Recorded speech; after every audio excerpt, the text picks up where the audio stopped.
So itutur ko kayo sa aking bagong ano guys. Ayan, charot. So guys, ipapakita ko sa inyo ang bagong binili namin na washing. Ito ay, ang brand niya ay Haier.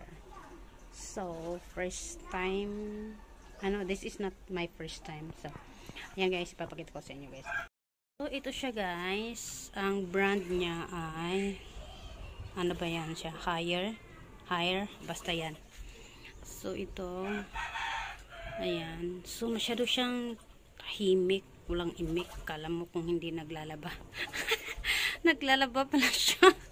Tahimik lang, naglalaba pala siya. So, ayan na guys. So, ito ay binili namin siya dahil sobrang napagod na talaga ako doon sa manual na washing.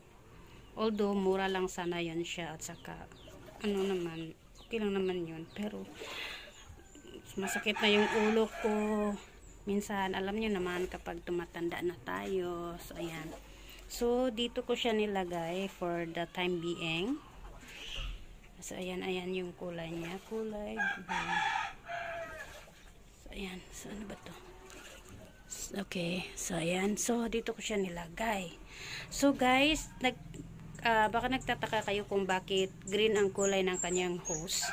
So, kanina, while install kami dito ng aking kuya ay yung hose niya ay hindi siya dito mag-fix.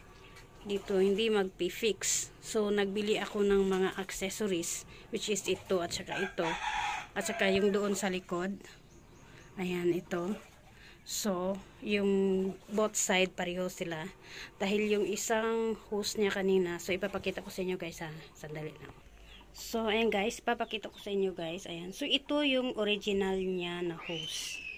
Kulay puti siya. Ito yung original niya na hose. Ayan. So, dito siya na part. Ay, hindi siya ma-fix dyan. Hindi siya ma-fix. So, kanina, sumasakit na yung ulo namin ng aking kuya kung paano siya i-fix.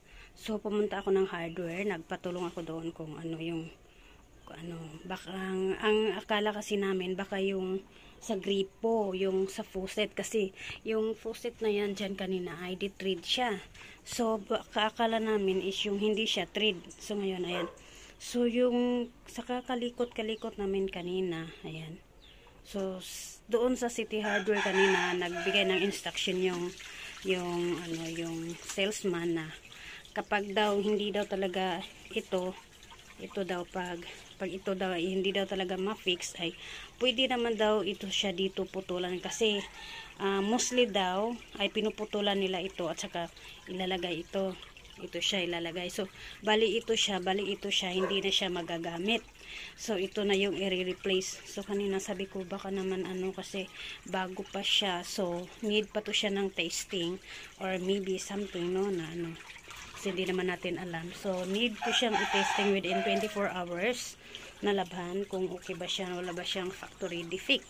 So, kaya naisipan ko na maglagay na lang muna kami nito para ang original niya na hose ay hindi siya masisira just in case kung mayroon siyang factory defect So, at least andito pa rin yung kanyang original na hose.